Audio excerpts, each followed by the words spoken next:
चतुर्थी की पूजन में जो आप आखा दाना रखते हो, गेहूं वगैरह कुछ भी जो रखते हो, उसकी बड़ी महत्वता होती है महाराज। यहाँ तक कहा गया है, चतुर्थी की कथा तो आप लोग पढ़ते होंगे, जो लोग पढ़ते हैं उनको मालूम होगा। चतुर्थी की कथा में लिखा है, चौथ माता के व्रत में वर्णन किया गया है कि वो आखा दाना जो रखा जाता है, मान लो कोई जरूरी काम होता है तभी आखा दाना को रखा जाता है, संभाल के रखते हैं कि हम इस काम के लिए जा रहे हैं और हमारा ये कार्य सफल होना चाहिए। तो जिसने चतुर्थी का व्रत करा है, जिसने चंद्रदेव का पूजन करा, चतुर्थी का व्रत करा, वो गणेश जी से विनती करके वहां से 2-4 आखा दाना उठा ले, और जो व्यक्ति का काम अटक रहा है अपने ही घर का, पर दूसरे कुल को नहीं देना, अपने ही कुल के अंतर्गत जो काम अटक रहा है उसकी जेब में, उसके पल्लू में उस चीज को रख दिया जाए। तो चतुर्थी जो अगली आती है, जैसे आप महीने की करते हो तो महीने की, और आप जैसे करते हो कि 4 अलग बड़ी बड़ी चतुर्थी करते हो तो उसके अनुसार आपका कार्य सिद्ध होता ही है। उस आखे दाने का इतना महत्व होता है क्योंकि चतुर्थी का व्रत करने वाली माता जब व्रत करती है तो स्वयं चतुर्थी की कथा में लिखा हुआ है कि पार्वती जी गणेश जी से चतुर्थी की कथा बचवाती। तो चतुर्थी की कथा जब होती है तो उसको स्वयं गणेश जी बाच रहे हैं। तो व्रत कौन सुन रही है? माता पार्वती। और आपने जो आखा दाना लिया वो गणेश जी के भाव से लिया, गणेश जी से निवेदन करके, विनय करके, प्रार्थना कर उसको प्राप्त किया। तो जिनकी यहाँ संपदा की कमी होती है, वैभव की कमी होती है, लक्ष्मी की कमी होती है, प्रतिष्ठा की कमी होती है, धन की कमी होती है, उसके लिए बुधवार के दिन अगर शंकर पर 1 लोटा पानी चढ़ाया जाता है तो जिन लड़कियों का विवाह नहीं हो रहा, जिन बच्चों का विवाह नहीं हो रहा, उन बच्चों के भी विवाह हो जाते हैं। हमारा वृद्धि से मतलब होता है जिस कन्या या वर का विवाह नहीं होता, 40 साल हो गए या 30 साल हो गए, या जब 28 के बाद में लड़का लड़की क्रॉस हो जाए कि 29 में, 30 में, 32 में, 34 में, 40 तक पहुंच गए और विवाह नहीं हो रहा है, तब बेलपत्री के जो पेड़ होता है, वृक्ष होता है, उस वृक्ष की जो डाली होती है, उस डाली के मनकों से जो माला बनती है, बाजार में भी मिल जाती है बेल की माला, उस माला को भगवान शंकर को समर्पित कर बेलपत्री के वृक्ष के नीचे बैठ कर भगवान शंकर का पंचाक्षर मंत्र का जाप करना है। कौन सा मंत्र है? पंचाक्षर मंत्र कल बताया था, नमः शिवाय। अगर रसोई घर से भोजन में तुलसी डलकर अगर ठाकुर जी के सामने वो थाली रखी तो ये पक्का है वो थाली ठाकुर जी नहीं जीमेंगे, क्योंकि उसमें तुलसी रखी हुई आई है। हाँ, जब ठाकुर जी के सामने थाली रखा गई और तुमने थाली रखने के बाद में मंदिर के सामने बैठ के फिर तुलसी डाली तो ठाकुर जी उसको स्वीकार कर लेते हैं। क्यों? क्योंकि 33 करोड़ देवी देवता एक जगह पर विराजमान हैं। जब हम थाली रखते हैं, प्रथम देव उस भाग को ग्रहण कर ले। जब तक तुलसी डालते हैं, प्रथम देव अपनी दृष्टि हटा लेते हैं। समय होता है, एक टाइम होता है, एक पल होता है, एक घड़ी होती है कि गणेश जी महाराज हमारे घर में आ गए। गणेश जी की सबसे पहली जो आरती हो, उस आरती के समय पर अगर धूप बत्ती जलाई जाए या गोबरी को जलाकर उसमें गूगल छोड़ी जाए और गूगल छोड़ने के बाद गणेश जी का नाम ध्रुम वर्ण कह दिया जाए तो गणेश जी को तुम्हारे घर की पूजा स्वीकार करना पड़ती है। बस वो समय हम जानते, हम तो बस उतना जानते हैं कि शिव महापुराण में लिखा और मुद्गल पुराण में लिखा, गणेश पुराण में लिखा, गणेश जी का एक नाम होता है ध्रुम वर्ण। क्या नाम है? ध्रुम वर्ण गणेश जी का एक नाम होता है। जब हम धूप जलाकर और धूप लगाने के बाद में गणेश जी की सबसे पहली आरती करने के पहले अगर हम सबसे पहली आरती गणेश जी की कर रहे हो, अपने घर में स्थापना कर रहे हो, बिठा रहे हो, और तुम चाहते हो कि गणेश जी मेरे घर में आके मेरी पूजा को स्वीकार करें और जो मांगू मेरा गणेश मुझे दे 10 दिन के अंदर, तो पहला नाम लेकर पुकार लेना ध्रुम वर्ण विनायक, बैठो, बस काम हो गया। वो फिर ही होकर आता। सुंदर जोड़ी थी शंकर और पार्वती की, सही है कि गलत है? कभी नहीं झगड़ते थे। इसलिए पृथ्वी पर ना तो लक्ष्मी जी के व्रत हैं, ना ब्रह्माणी के व्रत हैं, ना इंद्राणी के व्रत हैं। अगर पूरी पृथ्वी पर सबसे ज्यादा व्रत किसके हैं? माता पार्वती। तीज का व्रत किसका?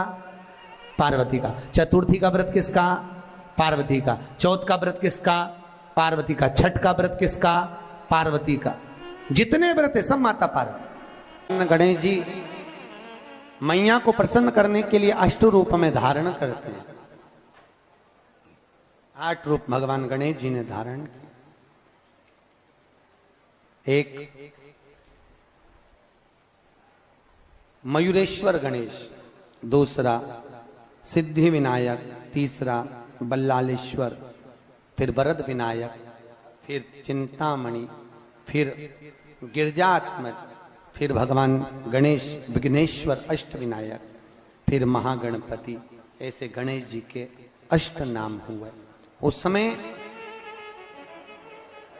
तिजोरी के अंदर जो गणेश की प्रतिमा रखी जाती है किस नाम से रखी जाती है? तो तिजोरी में हम जो गणेश की प्रतिमा रखते हैं वो वरद विनायक के नाम से रखते हैं। कौन सा गणेश? वरद। वरद विनायक के नाम से तिजोरी में गणेश रखते हैं। और वरद विनायक के नाम से गणेश जी तिजोरी में रखाते हैं। आपको कथा में कहा था घर में सीधी सूंड का गणेश और व्यापार व्यवसाय ऑफिस में उल्टी सूंड का गणेश होना चाहिए। वरद विनायक को तिजोरी में। जब मकान का गृह प्रवेश होता है तो गणेश जी की पूजन जो दरवाजे पर करी जाती है उसे सिद्धि विनायक गणेश कहते हैं। कौन सा गणेश?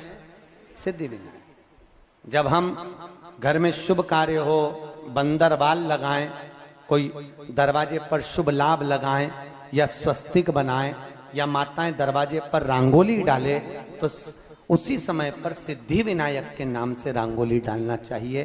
तो घर में लक्ष्मी बढ़ती है, सिद्धता बढ़ती है। याद रखिए, कभी भी गणेश जी को, मिट्टी के गणेश जी लाते हो भादो महीने में, तो विसर्जन करो तो विसर्जन के समय पर 2 बिंदी, एक कंकु की एक हल्दी की, दीवार पर जरूर लगा देना चाहिए। क्यों? क्योंकि गणेश जी हमारे यहाँ आते हैं तो रिद्धि सिद्धि के साथ आते हैं। पर जब गणेश जी जाते हैं, अगर हम बिंदी नहीं लगाते हैं तो गणेश जी अपनी रिद्धि सिद्धि को साथ में लेकर चले जाते हैं। पति के साथ पत्नी वापिस चली जाती है। जब हम बिंदी लगाते हैं तो उसका मतलब होता है कि हमारे घर की बहू हमारे घर में रहे, बेटा भले भ्रमण के लिए जाए। तो गणेश जी जाते हैं, रिद्धि सिद्धि घर में रह जाती है। इसलिए रिद्धि सिद्धि को घर में रखने के लिए 2 बिंदी लगाना चाहिए, एक कुंकू की, एक हल्दी। रिद्धि सिद्धि। गणेश जी की प्रियता है दुर्वा। क्या प्रियता है? दुर्वा। कितनी दुर्वा गणेश जी को समर्पित करी जाती है? मात्र 5। कितनी? आज के जमाने में लोग गट्ठा बनाकर चढ़ा दें, वो अपनी जगह पर 5 दुर्वा पंचम इंद्रियों को वश में करने के लिए और भगवान के 5 जो स्वरूप हैं उनको अपने भीतर उतारने के लिए 5 दुर्वा। और दुर्वा में भी 3 गांठ। जब दुर्वा समर्पित करी जाती है तो उसमें नीचे दुर्वा की डंडी पर गांठ रहती है, 3 छोटी छोटी गांठें होना चाहिए। चतुर्थी का जो व्रत करने वाली होती हैं, जो चतुर्थी का पूजन करने वाली होती हैं, उनके भीतर का एक भाव होता है कि जैसे ही शाम का समय आए चंद्रदेव का पूजन करें। चंद्र जब प्रकट हो जाए, कलश भर लिया, उसके नीचे आखा दाना रख दिया, चावल गेहूं जो भी आप रखते हो पूजन के लिए, ऊपर पात्र आदि रख दिया, जलाशय, फिर अपन ने घी का दिया लगाकर पूजन भी कर ली। तो जो चतुर्थी का पूजन करने वाली होती है, जो चतुर्थी का नियम व्रत धारण करने वाली होती है, बड़ी बड़ी चतुर्थियां करती हैं या उसका नियम धारण करती हैं, तो चतुर्थी का जो पूजन करती है वो किस चीज के लिए होता है? केवल संतान, पुत्र, परिवार, हमारा कुटुंब, हम जिस कुल में है, हमारा कुल वैभव की ओर बढ़े, संपदा की ओर बढ़े और उसकी आयु बढ़े, उसकी आयु बढ़े, वैभव बढ़े। बहुत ध्यान दीजिएगा महाराज। चतुर्थी की पूजन में जो आप आखा दाना रखते हो, गेहूं वगैरह कुछ भी जो रखते हो, उसकी बड़ी महत्वता होती है महाराज। यहां तक कहा गया है, चतुर्थी की कथा तो आप लोग पढ़ते होंगे, जो लोग पढ़ते हैं उनको मालूम होगा। चतुर्थी की कथा में लिखा है, चौथ माता के व्रत में वर्णन किया गया है कि वो आखा दाना जो रखा जाता है, मान लो कोई जरूरी काम होता है तभी आखा दाना को रखा जाता है, संभाल के रखते हैं कि हम इस काम के लिए जा रहे हैं और हमारा ये कार्य सफल होना चाहिए। तो जिसने चतुर्थी का व्रत करा है, जिसने चंद्रदेव का पूजन करा, चतुर्थी का व्रत करा, वो गणेश जी से विनती करके वहां से 2-4 आखा दाना उठा ले, और जो व्यक्ति का काम अटक रहा है अपने ही घर का, पर दूसरे कुल को नहीं देना, अपने ही कुल के अंतर्गत जो काम अटक रहा है उसकी जेब में, उसके पल्लू में उस चीज को रख दिया जाए। तो चतुर्थी जो अगली आती है, जैसे आप महीने की करते हो तो महीने की, और आप जैसे करते हो कि 4 अलग बड़ी बड़ी चतुर्थी करते हो तो उसके अनुसार आपका कार्य सिद्ध होता ही है। उस आखे दाने का इतना महत्व होता है क्योंकि चतुर्थी का व्रत करने वाली माता जब व्रत करती है तो स्वयं चतुर्थी की कथा में लिखा हुआ है कि पार्वती जी गणेश जी से चतुर्थी की कथा बचवाती। चतुर्थी की कथा बाची किसने थी? स्वयं गणेश जी महाराज ने। और सुनी किसने थी? माता पार्वती। बाचने वाले गणेश जी थे, सुनने वाली माता पार्वती थी। तो चतुर्थी की कथा जब होती है तो उसको स्वयं गणेश जी बाच रहे हैं। तो व्रत कौन सुन रही है? माता पार्वती। और आपने जो आखा दाना लिया वो गणेश जी के भाव से लिया, गणेश जी से निवेदन करके, विनय करके, प्रार्थना कर उसको प्राप्त किया। जितने आस्था चैनल पर कथा सुन रहे हो, जितने फेसबुक और यूट्यूब पर सुन रहे हो, और जितने इस छत्तीसगढ़ की पावन धरा पर बैठकर सुन रहे हो, बहुत सावधानी से सुनना। एक छोटा सा कपूर का टुकड़ा जब आरती में जलाया जाता है तो ये कपूर क्यों जलाते हैं? इस कपूर का महत्व क्या है? इस कपूर का कारण क्या है? ये कपूर है कौन जिसको हम आरती में जलाते? क्या जरूरत है इस कपूर को आरती में जलाने की? क्या जरूरत है इसको यज्ञशाला में जलाने की? क्या जरूरत है इस कपूर को पूजन में जलाने की? स्वयं गुरु बाबा कहते हैं, यदि कोई आरती में, पूजन में, घर में एक कपूर का टुकड़ा आरती के बाद में जब समर्पित करेगा तो उसको अश्वमेध यज्ञ का पुण्य प्राप्त हो जाएगा। अश्वमेध यज्ञ के पुण्य को पाने के लिए कपूर का टुकड़ा आज भी आरती में जलाया जाए। एक कपूर का टुकड़ा सुख का, इसीलिए हमारे यहाँ शास्त्र कहता है महाराज, जब आपको घर में अगर ऐसा लगने लगे कि 15 दिन से बहुत बेचैनी है, बहुत दुख तकलीफ लग रही है, कोई ना कोई बीमार पड़ रहा है, कुछ ना कुछ तकलीफें लग रही है, तो एक पीपल का पत्ता ले लो, उसके ऊपर एक कपूर का टुकड़ा ले लो, सारे घर में घुमाकर उसको दरवाजे के बीच मध्य में जलाकर रख दीजिए। थोड़ी सी जला 20 से 25 मिनट के अंदर मकान में एनर्जी वापिस आ जाएगी, उस भवन में एनर्जी वापिस प्राप्त हो जाएगी। 20 से 25 मिनट के अंदर एनर्जी वापस। लग रहा है कि यहाँ नेगेटिव है तो उसको पॉजिटिव बनाया जा सकता है। रात को 12 बजे शंकर जी के मंदिर में शिवलिंग पर चढ़ी हुई बेलपत्री को उठाकर शंकर मंदिर का शिखर देखकर चबा चबा कर खा लीजिए। आपके पांव के घुटने बदलने की जरूरत नहीं पड़ेगी, ऑपरेशन की जरूरत नहीं।